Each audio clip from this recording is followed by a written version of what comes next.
morning, everyone. It's Friday. Let's make it personal. I want to leave you this week with this thought. What are you holding? What do you have? Maybe if some, not just physical, but what is something you have that can be used for God's glory? Excuse me. In Exodus chapter 4, God sends Moses, gives him his commission. Moses says, well, who am I? Who am I to go to Egypt? I'm nobody, right? Because in his, he was an old man. He was like in his 80s.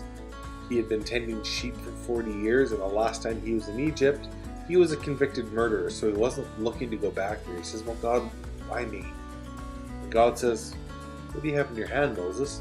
And he says, the staff. God says, all right, let's use that staff. And he did. He used that staff, the power of God for many things. In 1 Samuel, God sees David and he says, what do you got there in your hand?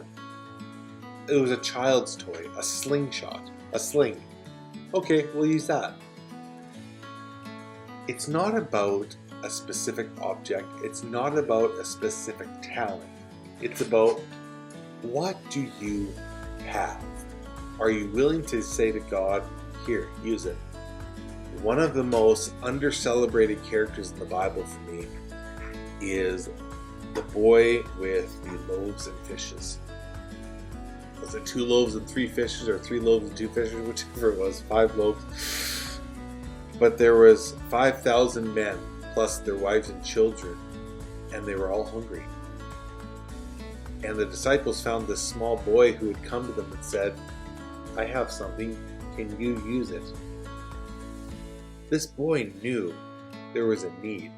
He knew he could not fill that need with what he had in his hand.